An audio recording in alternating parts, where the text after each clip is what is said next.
Welcome to the Stanley Street Social. My name's Alex Clements. I'm here with Melbourne Football Club captain Max Gawn. Welcome, Maxie. Thanks, Alex. Exciting day. It's a very exciting day. We've got the most influential person in Australian cycling. He's impacted fans, riders, which he couldn't count. And it's not Luke Plapp. It's not. Although he does think he is the most influential Australian cycling man. It is Gerry. Gerry Ryan, welcome to the podcast. Thank you, guys. We'll go back to the start. We'll go back to childhood Gerry Ryan. Grew up in Bendigo, a large Irish Catholic family, 9 children, 4 sisters or 3, 5 boys and 1 sister. So it was great. And, family means a lot to me. And, we didn't have much, but we had each other and we amused each other. And so it was my early childhood. When it came to school, I wasn't the best student. In fact, they suggested I leave school. I'd be better suited elsewhere. So, and obviously I was. But Bendigo, great town. That's how I got my love for cycling. They had the Sun Tour come through the town once a year, and then we had the track up there and the Madison was a big Easter, a lot of events, but the Madison was always a famous event up there. So that's how I got my love for cycling. Why is Bendigo such a big cycling town? It seems a lot of Australian cyclists are Bendigo raised. Yeah. Once again, I always say they had a great club in any club organisation, great leadership. And they developed the programs that kids could ride in. And that's what you have to do. You have to make sure you've got competition races so people can compete. Yep. Were you cycling as a boy? Yes, a mate of mine's brother was a very good cyclist. Him and I had a bike. I had lots of ambition, but very little ability. I mean, a lot of people listening to the podcast could relate to that, I dare say. And are we track cycling, road cycling? A bit of road, track. I fell off and I didn't get back on the track, but I used to enjoy a bit of road. I'm a mad cycling fan. I'm still yet to fall in love with track. Have you been to a track event? No, that could be why. Yeah. So that's cool, is it? Track events are very cool in person. Oh, and to get up there on the steep parts, I put a charity gig on for Daddy Frawley and Hawthorne, Dunstan, right? Yeah. And they're racing each other. Daddy got the wobbles, and when you get the wobbles up there, did he fall? He did fall. Oh no, it's pretty stupid. Yeah, great. Different races, but the track, you should get along to a track night. Okay, I think track night, I've never been, but a cyclocross event too in Europe. Yeah. I'm not sure. Have you been to any cross events? No. They build that same kind of energy of big festival, the bike races around you. Pretty cool. And the 6 days in Germany, right? 6 nights, stadiums are full, betting, and cigar smoke. Okay. Right. Yeah. It's just bikes, cigars, bets, and beer. And beer. Yeah. It's the big four in cycling world, is it not? Yeah, well, it's the fuel. I've got a cigar actually up on the top shelf there. Yeah. We can bring it to our first. We'll bring it to our first track event in Germany. Track race. When did cycling? When did it sort of start as you as a fan? Oh, when I was young, 14, but when I first got involved financially and started getting serious, I was vice president St Kilda. I'd been there 11 years and I'd ran my race. And Kathy Watt, a young potential cyclist, came to me and said, I need sponsorship, $10,000. I can go and ride in the Rockies. This is 91. Yep. In the 92 games, altitude training. Went off and on the Friday night before she was racing, because it's always the first race, I got a postcard which I proudly hang on a wall, saying, "Gerry, I'm going to win this for you." Yeah. I sat up all hours of the night the next day and won, and hurt my fist because I punched the wall when she won. But yeah, so it cost me $10,000 plus to get the plaster fixed in the house. What event did she win? Olympic Games. The road race. Yep. Incredible. Yeah. Where was 92? Barcelona. Barcelona, yeah. Yeah. Were you there present? No, watching. No. Watching it at home. So that thrill of being invested and then watching that happen, that was obviously something that you got pretty addicted to. And then we started with the AIS in terms of their program and the VIS. Yep. Dave Sanders down there. And you need competition. So Johnny Trevorrow, this is when I met Johnny, we looked to put him on some events. Johnny is already doing events. I came along and helped him out financially. So, it's okay to train, but match day or the race day is important. So, and they were riding around for, the guys $500 prize money, the women, a bottle of champagne. And so I started sponsoring the women back then. Yeah. So it's been a fantastic journey since 91. That was the first sort of investment, 91, Yes. for Kathy into Into AIS, VIS. VIS and, Stewie O'Grady. You take Robbie, you take, there's so many, Stewie O'Grady. Yeah. Then in Victoria, Cookie, Cadell Evans. There's been some great names. It's the who's who of Australian cycling. They've all got a connection to Gerry. Yeah. Were you, before the Kathy Barcelona games, were you a Tour de France fan? Were you watching Paris-Roubaix? What kind of, were you a fan of the professional sport? Yes, you'd watch the Tour, the Tour maybe, because it wasn't broadcast as much. But, my claim to fame, I used to be at Bonnie Doon and I passed Skippy Anderson. That's my claim to fame, but he was going the other way. Who's been a great role model for the sport. But Neil Stevens, those guys are trailblazers for the sport for Oz. When did 2013 become realistic? When were you thinking an Australian cycling team in the World Tour? I was going across with Johnny Trevorrow on one of his detours. If you know Johnny, Yep. and you know where the name comes from, and wind the clock back a few years, and I said to Shane Bannon, "What do you need to get an Australian to win some gold medals in cycling?" He said, "Money." So I sponsored a program to go to the Olympics and win a gold medal. And so I bumped into Shane in Paris last day, sitting in the grandstand. His Australian flags going past. Every other flag but an Australian flag on a car.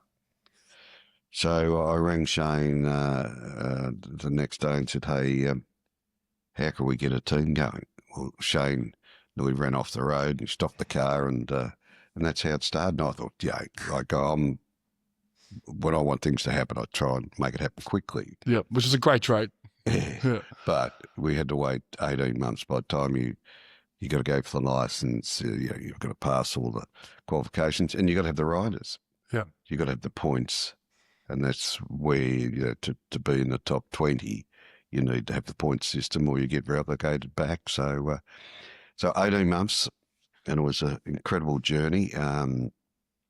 Matthew White was with another team, and so we went over to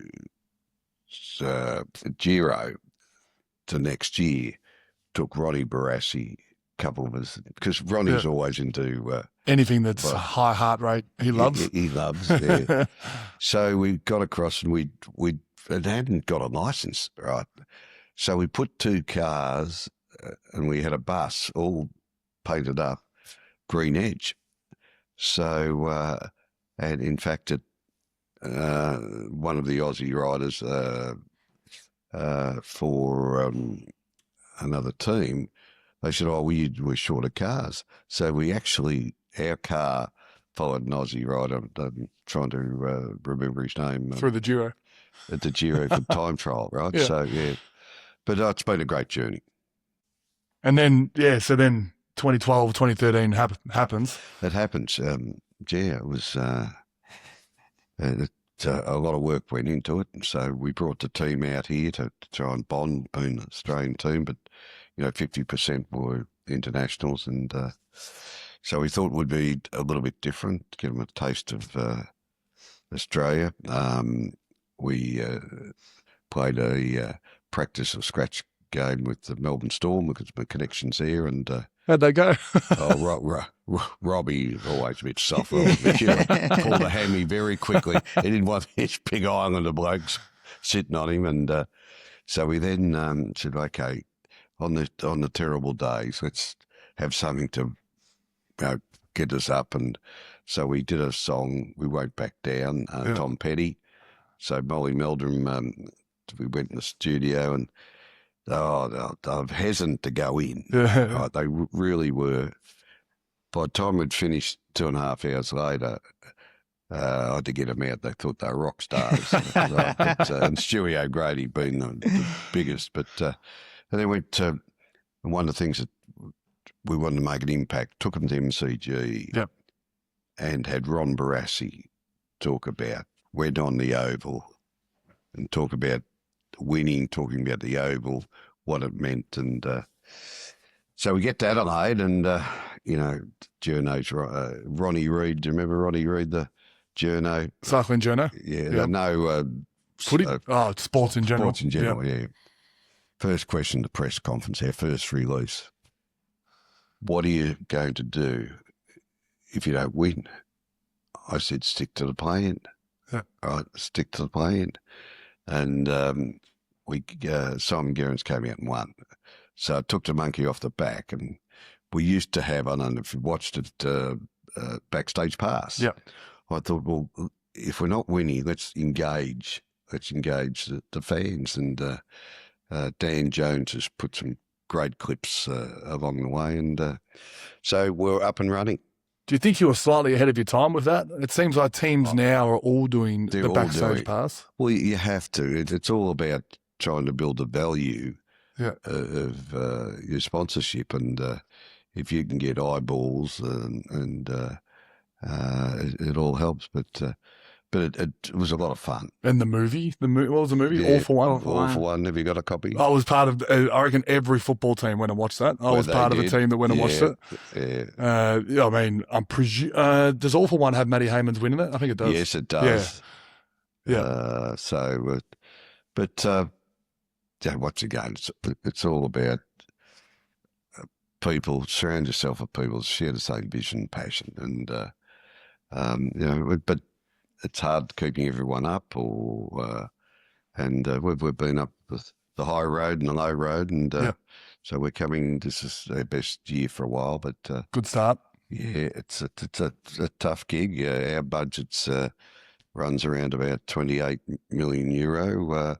The big budget's UAE is about 60. Yep. So it's a little bit like St Kilda and Collingwood's budget, but slightly different budgets. But we do have a soft cap in the AFL, which seems to level it out a tiny bit. It does. No, the AFL, and we're talking about that. Drafting salary cap. Yeah. Because fans, and at the moment, you got two riders.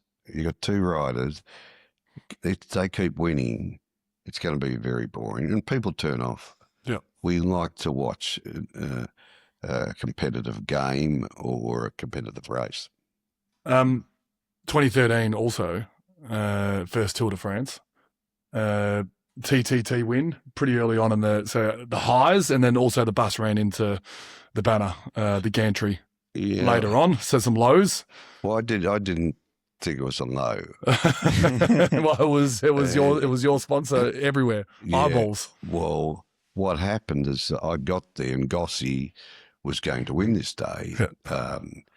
And they didn't have the bus because the hotel was 7 k's away. Well, you always have the bus. So the journos, regardless of win or lose, will come around and want to grab. Yeah. Right? It's about media. And I said, look, get the bus up here reluctantly. So Robbie McEwen was sitting on the bus with the driver. And it was the driver's, he's only 23, first go. And anyway, Robbie, as soon as it hit, because what happened, they waved him through. So Robbie was on the bus. Robbie was on the bus. Yeah. Directing this poor 23-year-old trying to navigate his way around. And they lower the cameras when all the buses have gone through. They saw us, they waved us through. But anyway, Neil Stevens is sitting watching this on the race car. Said, let the tyres down. So they let the tyres down, and he did a wonderful job of reversing back. Otherwise, the race would have been finished earlier and probably the wrong winner. But How close was it to not being able to get out of there? Very close. Couple minutes. They were going to. It was so close if you watch the. So ASO came to us and we'd got to know, and they were liking what we were doing with the backstage pass, and they said, "Oh, we're going to fine you 2,500 francs." They didn't like what you're doing with the backstage pass. Yeah, they loved it. Sorry, so they fined us $2,500, which was the best $2,500. There was an air conditioning company that said, we'll give you a free one. And so I always say, out of crisis comes opportunity. Yeah, it was a well-spent $2,500. It was well, and it's the only time that the Tour de France has been on the front page of the New York Times.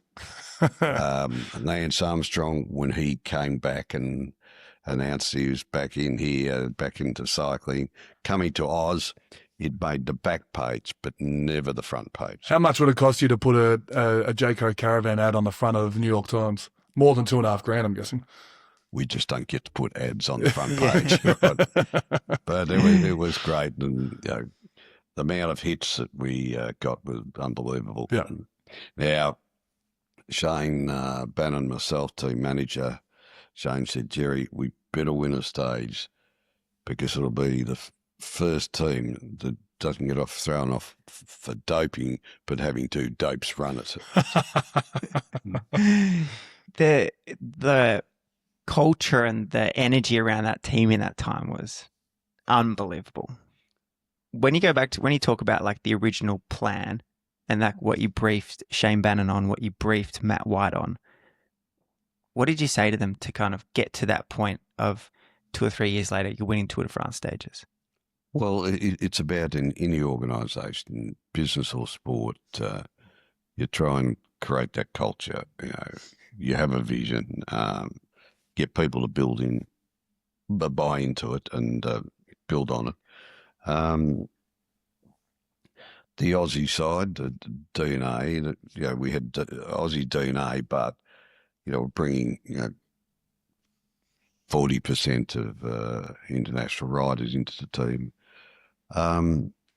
We had a bit of fun. We didn't take ourselves seriously, but we took the job seriously, and that's the difference. So it was unique, but the most important is to try and keep that going. I unfortunately, over the next few years, in the last 5 years, haven't got to spend as much time in Europe, and we had COVID and so on. So we lost our way somewhat. We're rebuilding now, and hopefully that it's a difficult one. I always say the clubs with the most premierships in AFL and in NRL in the past have won the most premierships. So it's pretty hard getting around some of the top riders and to try and win, but never give up. How did you go converting some of the Europeans at the start? Once again, handpicked. I think if in the time we've probably only had about 5 that didn't fit into the culture. We like to have a little bit of fun, and it is no different. And by involvement at Melbourne Storm, I always said in business as well, look at someone's character. It's got to be 50% character, 50% ability. Yep. Because if they don't have the character, right, and I went to a function for St Kilda recently, and fundraising foundation on MCG, rah, rah, rah, and here's Gubby Allen gets up and talks about use of IT, data, and AI. And he walked off the stage and came over to me and said, Gubby, that's the biggest load of bullshit I've ever heard, right? And then the coach gets up there. And everyone's on AI and data and whatever. And he came off, and I went up to him later. I said, oh, listen, can data and AI talk about how big the heart is and the character, how big the heart is? Yeah. And but then end of the day, it's the culture comes from the top. How much involvement were you from day one? Did you get Matt White and then say, Matt, this is your team, start creating, or were you handpicking from the get-go? No, we involved Shane Bannon and Neil Stevens, Matty White. Matty White was the leader, and Matty was knew a lot of people. Yep. Neil Stevens, when we were at Gerry, said, hey, come on, we're going to go and look at equipment, right? And here's the opposition team bus, right? And there's this big black dude about your height, Max, and Serge stand at the bus. And I said, we won't get on here. We won't get on here. He said, yeah, come on. Well, Serge was their doctor who came across it with us when we first started. So we went and copied their bus and got ideas from the different teams and tried to be different. But once again, you got to keep reinventing yourself. And as I said, COVID set us back somewhat, but yeah. COVID set everyone back. Mm. Not everyone. Not everyone. In fact, the cycling world, bikes in particular, it set them right apart. Everyone started buying a bike. They're somewhat struggling now. Somewhat, because they've got too many bikes. Yeah, they've got too many bikes. Were you using, I guess, like, were there principles or were there learnings from, because by this point you've had an established business career. Were there elements of that you were like, I'm going to bring this to the sport? The sport needs this. It's missing. Yeah, but sort of. And I always say, business sport. The only difference in business and sport is in business, there's no finish line, right, or siren, because you stop Sunday night, the competition's going to bring out and try and bring a better product out to you or bring a better marketing idea. But the principles are the same, have a vision, have a plan, do a strategy, budgets, but more importantly, the people. Yeah. What's been the biggest success you think so far since 2013 while being a part of the Australian cycling team?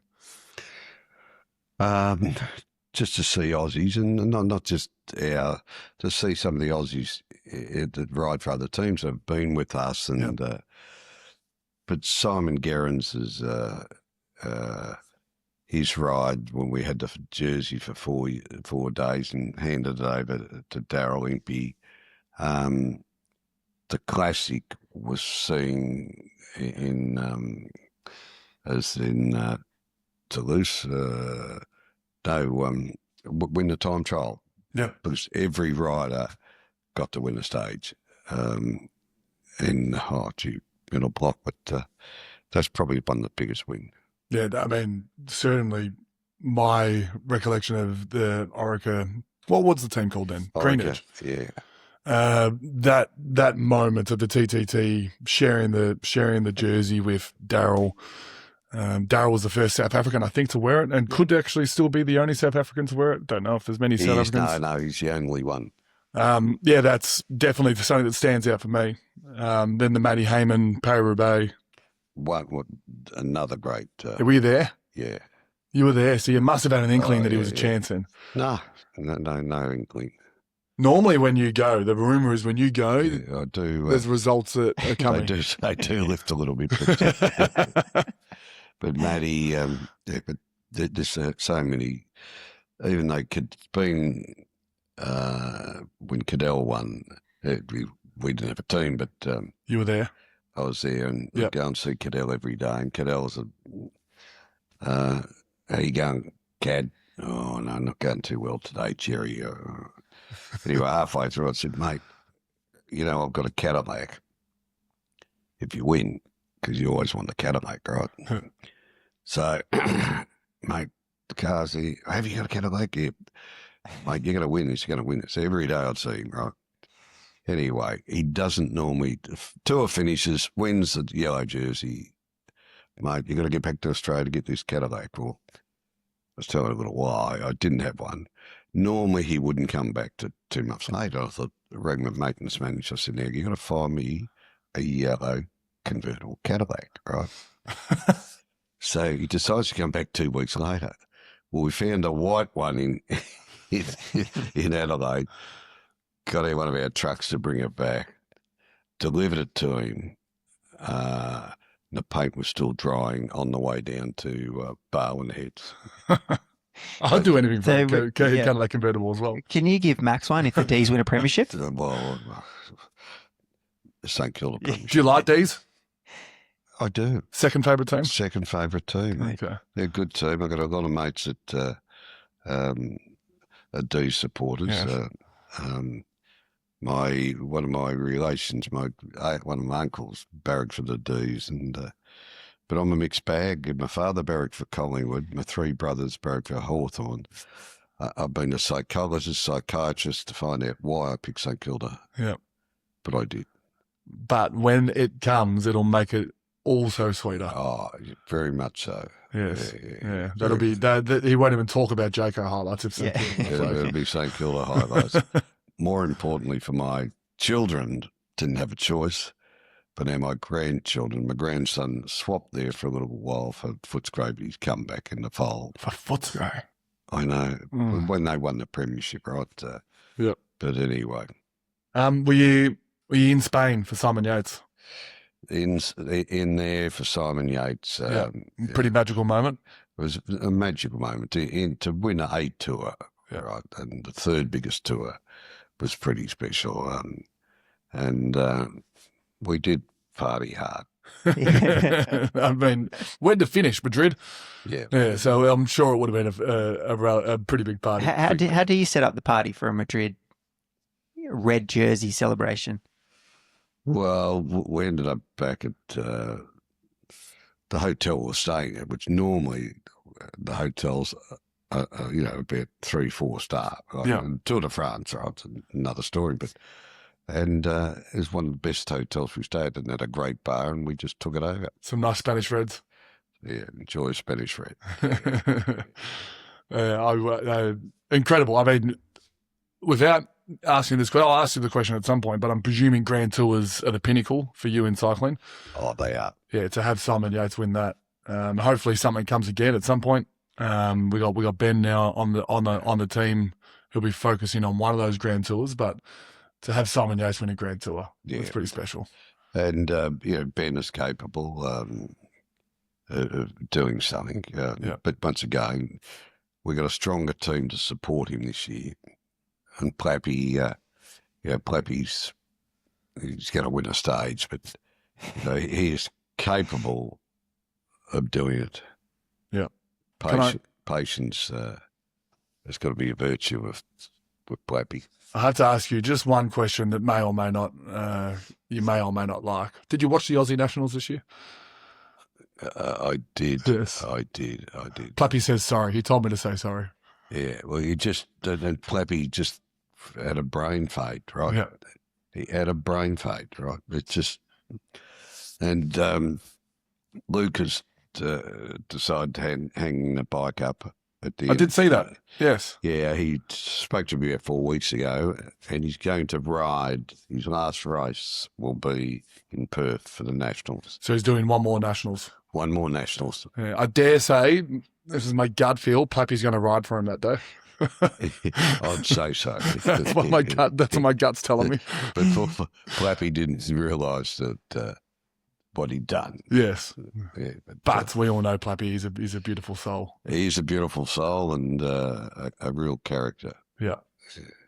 And he's going to win a Tour de France stage. Well, we're planning on that. He's capable.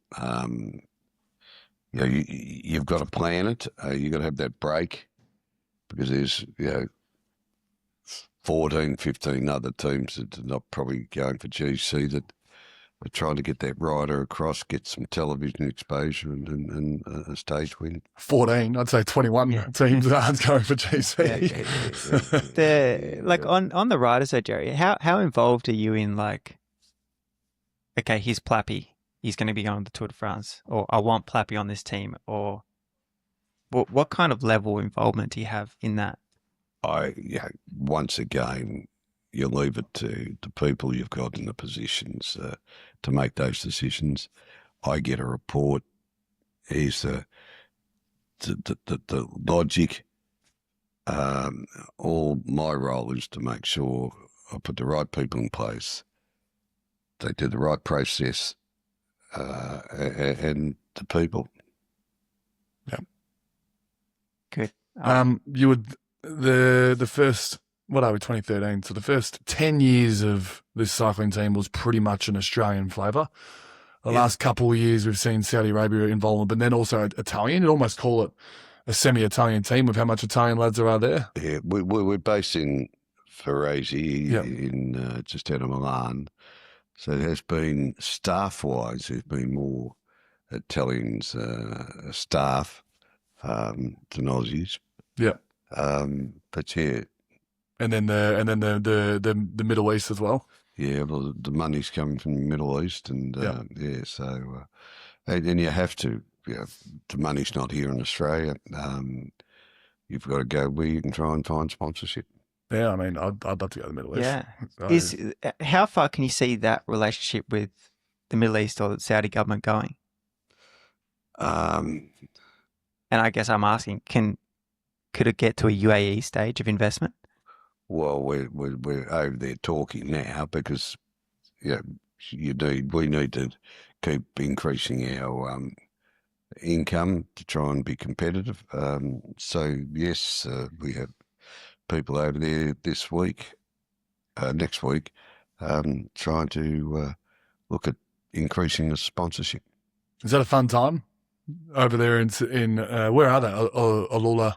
Yeah. Is that a relatively fun time with the shrieks of Alula? Yeah. You look at in Saudi, they're different to the other states. They've kept a little bit of tradition. The prince is certainly ruling the country, spending a lot of money. I have another business that we're doing some potential work over there. They talk it up and what they want to be by 2035. Yep. I can't see too many people driving caravans in Saudi Arabia. Is that a thing? There is a few opportunities for motorhomes. Okay. And, Okay. They're developing very fast. Yeah. What are they like? Do they come to you and say, "How do we win the Tour de France?" Or are you going to them? Or we go to them, and we haven't got a team. If they want us to win a tour, we certainly need to have a bigger budget and to buy the riders if they're around. The issue is there's 3 riders, 4 riders that are so far above the rest. And they're tough to get. Ineos have been looking for one for a while now. Yeah. And you need that rider. Yeah. Or a lot of luck. Australian summer still a big focus? Yeah, always is. More teams are coming down here. we've been a bit unlucky. Plappy, Yatesy, but we'll be back for another crack. Did win Cadell's last year. Yeah. Yeah. So nice. First time ever. Yeah. What was the 5-star hotel of choice that night? What is down in Geelong? It was across the road. The Novotel? Well, we stayed in Novotel, but we had our party across the road at the, I forget what place it is. But, Yeah, I don't know my Geelong. No. So there's that goal of bigger investment from sponsors. Is your dream still to win the Tour de France? I don't think that we can. I'm a realist. Yeah. Because we just don't have the budget, right? Yeah. And the budget will get you the riders. But you know what? You look at the amount of crashes and so on. Who knows? I mean, no one had Ben O'Connor come in. What did he come in the vault at that time? Second from getting Yeah, a his break. podium and his fifth at the Tour de France. Yeah. Having won a stage. From doing it differently. In terms of a rider that's got the ability for things not to go right and then to get back to a point where he's still winning, he's And the best. You got to have a teammate up there that can mix it too. So yeah, it's pretty hard out by yourself, and you've got UAE with 3 riders just hitting. But miracles can happen. That's it though, right? Miracles can happen. We've seen, obviously, we know that Poggi and Vingegaard are hands down so much better than everyone else. But Paul Sextus jumped on the scene last year with Decathlon, and it looks like there's a miracle happening. It looks like there's a miracle happening. What if there's an Australian miracle out there? Well, I'm praying for one. Is the Pro Velo Super League doing stuff like that? Is it providing a platform for young kids that we can see potentially down that path? As I said earlier, that you need a pathway, and you look at what's happening in football, in all sports. Storm, but you look at Brisbane, the Suns, the pathways they've got up there, Penrith. Yep, they've got great pathways. You need it in cycling, and you need racing, right? You need racing. If I would be critical of Australian cycling, I am. No. They're doing nothing, and most sports aren't, to develop the pathway, to get kids on bikes, to get them involved at that very early age. But there's been no sponsorship raised to help those programs in the last 10 years. There's an Australian Tour de France winner alive right now. I just don't know where he is. But there's one coming. He could be 5 years old. Coming, but once again, he needs that support, needs the racing. Why not? Yep. Do you, talking about the lack of and the challenge of infrastructure in Australian cycling, does it frustrate you from not just an Australian perspective, but from a global perspective, this crazy business model that cycling operates under? The model itself, you look at ASO, you look at the Giro. The issue is running. You're not in the stadium, so you keep your costs under control. In the stadium, you clip a ticket. In road racing, you can't. Yep. What we have to do, we've got to be smart. And where's money coming from in the big sports of Formula One, the football racing, is through media rights. That's what they've got to work on. And to someone to sit there for 5 hours and see not a lot of activity, sometimes not a lot of changes, but if they can get in and get details and data and give the fans more. There is a group that's trying to have a breakaway, but I think the organisers are now realising that teams can't survive without having to share the pie. Yep. My philosophy in business has always been grow the pie, and in the caravan industry, get all my competitors together. Let's have a manufacturers association. let's get our compliance right. But let's promote and grow the industry, which I did. And the smart ones, and I think I was reasonably smart to get my share of the market. So you're better off to develop and have a slice of a large pie than try and take all of a small pie. They famously say that it's not a place to make money, cycling, but the owners of races are making money. Yeah. Do you think is there hope? Yeah, there's a few Yes. big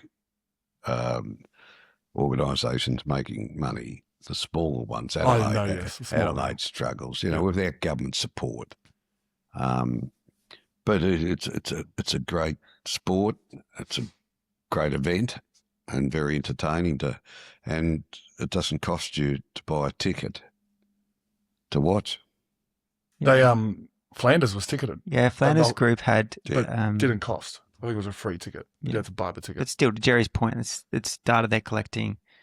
It's progression. Like you've worked with the ASO, the biggest owner of Tour de France, Roubaix, Dauphiné.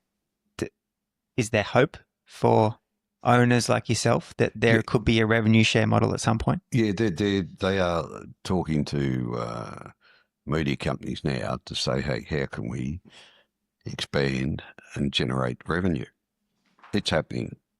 They need to have the best riders riding, and you have to look at what's happened to Drive to Survive. What it's done to Formula One, which we attempted here. Netflix, that was Unchained for 3 seasons, and they've just pulled it.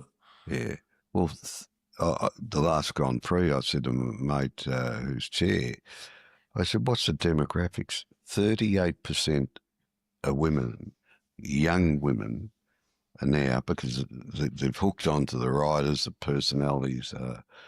So if you can drive outside content to drive the event, and it'll help. But it can be done, but we've got to work together. Well, like Gerry's proven it can be done, because GreenEdge early days was as close I've ever come to being a cycle, like following a team. It was also cool to like cycling then, because everyone knew who GreenEdge were. Like watching that early team, it felt like watching the D's play. Yeah, we almost, you would say you supported GreenEdge. Yeah.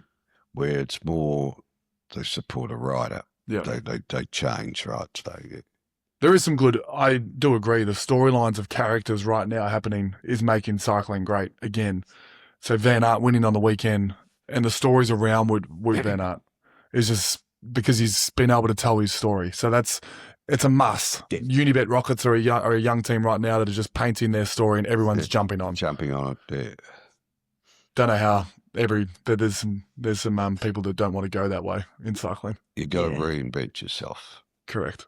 Do you work with other team owners?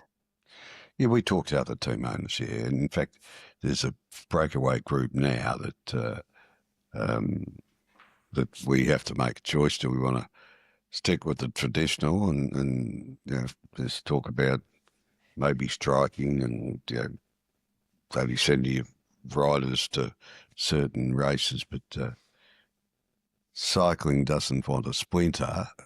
What it needs to do is all come together for the same cause, to grow the sport, and by growing the sport you grow the income, and you can share that income.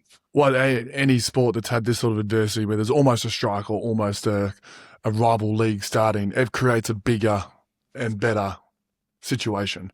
So you're in that adversity right now. Golf hasn't quite got there yet, but at some point there's going to be a bigger and better version of golf because of the rival league. Well, disruption, but how far do you disrupt? Yeah, right. That's you don't want to blow it up. Yeah, you don't want to blow it up. But I always say that and you acquire a business and try and put two poor businesses together, doesn't make one good business. Yep. Favorite cyclist outside of someone wearing a Jayco top? Oh, I've got to stick with the boys, and I can't say, you've got to look at what Cadell Evans did. Yep. You've got Stewie O'Grady. How close did you get to Cadell wearing a Joko top? No, well, he was finishing when we. Didn't want to go for another year? Yeah. No. Nearly got a couple of other big names, non-Australians. Yeah. Yep. You talk. I just want to talk about like this year. Like you talk about, it's time to get back involved, get Gerry Ryan back involved in the team, instill this Aussie culture. That's happened to Ineos. Ineos have turned a corner with Brailsford With back. Brailsford's Come back. He's back. Yeah. Jerry Ryan's back. Gerry Ryan's back. That's the headline. That's the headline. And all of a sudden, results. Maro has started the house on fire. What are you gonna? What does this year look like for you? And how? What's the? Is there anything you can share about what you're thinking you can do with the team this year? Well, I think that everyone's had an honest look at themselves and the process of reviewing and structure. We lost our way the last few years with the structures, right? Yep. And I think Gene Bates is doing a wonderful job. It's like head of football or Yep. his head of cycling. It's a big job. It's a big job, right? And then you've got on the coaching side, you've got the sports science side, and someone to tie them all in together to make sure that the process is followed, and it is. And we're getting better results. It's going to be we've had a few injuries, so hopefully we got everyone on the bike ready for May and June and July. Still, the major goal is those 3 Grand Tours, performing in them. You have to, Yep. but I'll say, hey, listen, we're better off to go for stages. Yeah, if we get in, day 5, day 6, day 8, it's too strong. Let's try and tackle stages. Yep. Are we going to see a Aussie training camp again? Are we going to see a team song? Scrum with the Melbourne Rebels? Yeah, not this year. Probably next year. So To watch this space. we've got a couple of things that may be going to happen, but To watch this space. All right, some quick fire questions with Gerry. Yeah, hit him, Max. What's your favourite race? the Tour de The France. Tour de France, by country mile. That was a silly question. What's your least favourite race? None. You like them all. I like it where anyone's competing. Yep. Yeah. I did watch a race from the finish line camera in South America, which didn't look great, but you've already answered. Rider on your wish list that's currently riding. Yeah.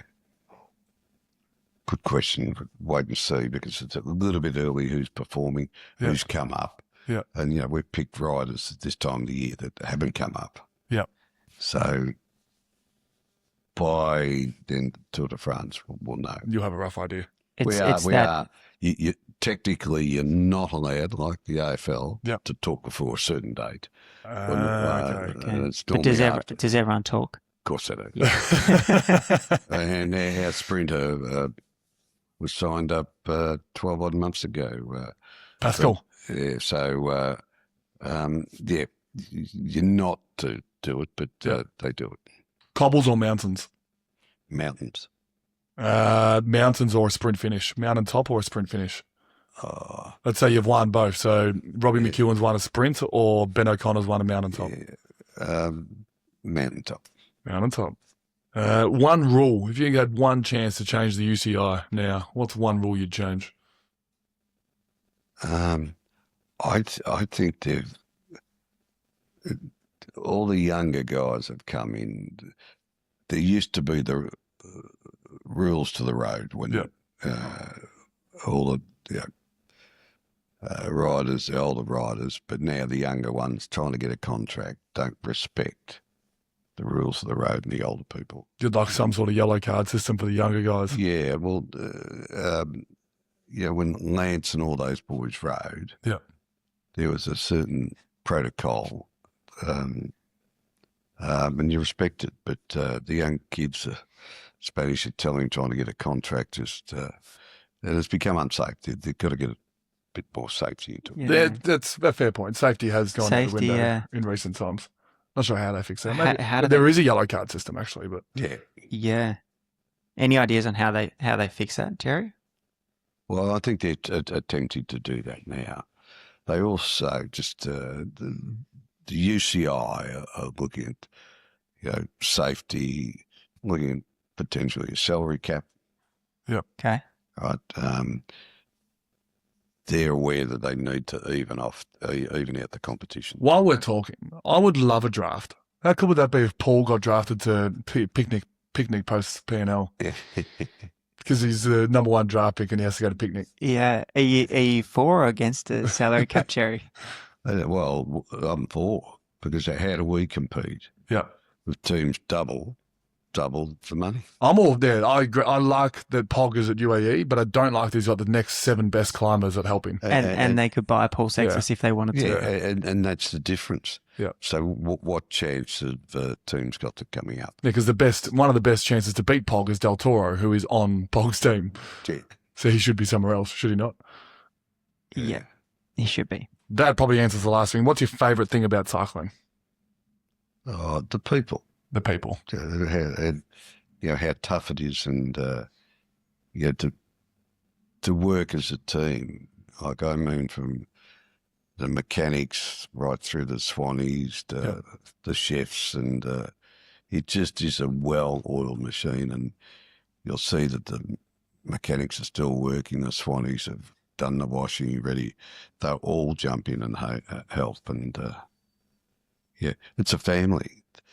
Living on a road, on the road for some probably 25 days, because they get there a bit earlier.